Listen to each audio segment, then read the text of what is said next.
Good morning, class 7th. Here is Kaushalya, your English teacher, and today we are going to discuss chapter 4, the regional kingdoms 2. During the latter half of the reign of Delhi Sultans, there were many small kingdoms in the different parts of India. Some of them had been provinces of the Sultanate. When sultans became weak, these provinces became independent. The kingdoms of Vijayanagar and Bahmani emerged as powerful regional kingdoms. One of the important regional kingdoms was Kashmir. In the early medieval period, Kashmir was ruled by a Hindu dynasty. In the 14th century, Shah started a Muslim dynasty. Zain ul Abidin, also known as Badshah, was the greatest ruler of Kashmir. He was also known as Akbar of Kashmir. He practiced religious tolerance and patronized education and learning. In the late 16th century, the Mughals annexed Kashmir. Marwar. Rathod ruled over Marwar. Maharaj Jodha founded the city of Jodhpur and built Mehrangarh fort there. You can see the picture. Maharaja Maldeva was another powerful ruler. Mewar. Mewar was ruled by Sisodia Rajputs. Rana Hamir and Rana Kumbha made Mewar very strong. The greatest ruler of Mewar was Rana Sanga. You can see the picture of Rana Sanga. He defeated the ruler of Malwa and annexed parts of his territories. In 1527, Babur defeated him in the Battle of Khanwa. Jaunpur. Malik Sarwar was the governor of Jaunpur during the reign of Firoz Shah Tughlaq.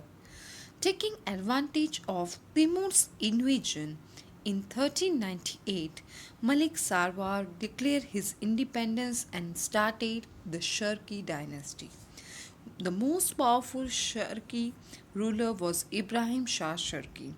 In 1484, Bahlul Lodi conquered Jaunpur. Bengal. Bengal was important center for trade as it was far from Delhi. The governors of Bengal revolted frequently. And in 14th and 15th century, Ilyas Shahi and Hussein Shahi sultans ruled Bengal. Mughals annexed the kingdom of Bengal in 16th century. Malwa was also one of the important regional kingdom. Dilawar Khan founded the kingdom of Malwa in 1401. Hushang Shah was the powerful ruler of Malwa Empire. Sultans of Malwa fought with the rulers of Delhi, Jaunpur and Gujarat. Marwa was later conquered by Sher Shah. Gujarat. Muzaffar Shah founded an independent kingdom in Gujarat in 15th century. Some of the famous rulers of the kingdoms were Ahmad Shah, Mahmud Shah, Bahadur Shah. In 16th century, Akbar annexed Gujarat. Khandesh. Now Khandesh was also one of the important regional kingdom. Raja Ahmed was the first independent ruler of Khandesh. He was also known as Malik Raja. He was succeeded by Nasir Khan, who built the town of Burhanpur. Later, the rulers of Gujarat annexed Khandesh. Right? So, Raja Ahmad was the first independent ruler of Khandesh and he was succeeded by Nasir Shah Khan. And Nasir Khan has built the town of Burhanpur. Now, one of the very important or powerful empire which was during this period was the Vijayanagar Empire. Dynasties. The kingdom of Vijayanagar lasted for 230 years. Kings from three main dynasties ruled the kingdom: Sangama dynasty, Saluwa dynasty, and Tuluwa dynasty. Foreign travelers. Many foreign travelers such as Niccolo Conti, Abdul Razak, Domingo Pace visited Kingdom of Vijayanagar. They have described the capital of city Hampi and the life of people in those times, right? So many travelers visited the kingdom of Vijayanagar and they have described about the capital city Hampi. Krishnadeva Raya. Krishnadeva Raya was the greatest ruler of Vijayanagar Empire. He ruled between 1509 to 1530. The greatest ruler of Vijayanagar Empire. He defeated Bahmani Sultan. He also annexed Raichur Doab. He also increased trade and commerce within the region. Right? So he was very powerful. He established trading links with the Portuguese, the English, and the Dutch. He also paid great attention to agriculture. He built many tanks, dams, canals for irrigation. Okay, so he was one of the most powerful ruler of Vijayanagar Empire, Krishnadeva Raya. Administration during the Vijayanagar Empire. The king was the supreme authority. A council of ministers assisted him. The empire was divided into mandalams, which are provinces, and each headed by governor, nadus, districts, sthalas, sub-districts, and grams, villages. Local self-government, a characteristic feature of Chola administration, decayed during this period. Village administration became feudal in nature. Administrative posts also became hereditary. Increasingly, the king became dependent on the feudal lords, right? So, the you can say the administration or the village administration became feudal in nature and the administrative post became hereditary during this period. Economic reforms. Vijayanagar was very rich kingdom. It owed its prosperity to agriculture, trade and commerce. Revenue from land was the main source of income and of empire. So what was the reason of the end of the empire? The empire became weak after the death of Krishnadeva Raya. The neighboring kingdoms of Deccan joined the hands and defeated the ruler of Vijayanagar in 1565 in the Battle of Talikota, right? So after the death of Krishnadeva Raya, the Vijayanagar Empire became very weak and the neighboring kingdoms of Deccan joined hand and they defeated the ruler of the Vijayanagar in 1565. Now another important empire was Bahmani Empire. Bahmani kingdom was established by Alauddin Hassan. The kingdom lasted for 180 years between 1347 to 1527. Gulbarga and Bidar were the capitals, right? So Gulbarga and Bidar were the capital of this kingdom. Firoz Shah Bahmani, Mahmud, Gawan were the most powerful people in the kingdom.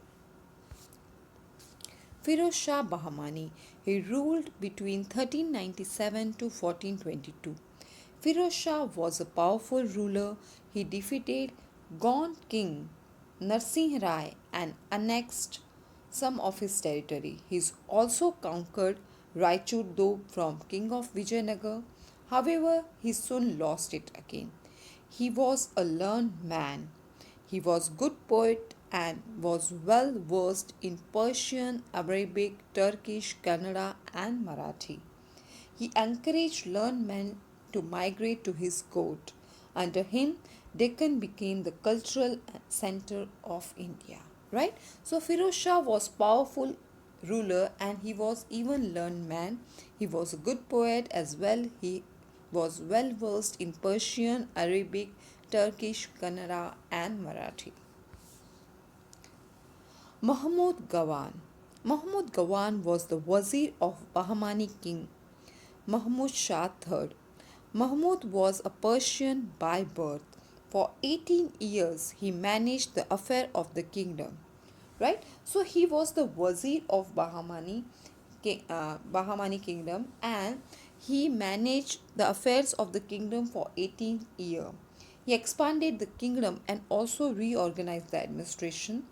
Mahmud was patron of learning. He was well versed in mathematics and literature. He encouraged the growth of Urdu. Many students from different parts of India and abroad came to this madrasa to study, right? So he built a madrasa in Bidar, and many students from different parts of India and abroad came here to study. Madrasa also had a library which had over 3,000 of manuscripts.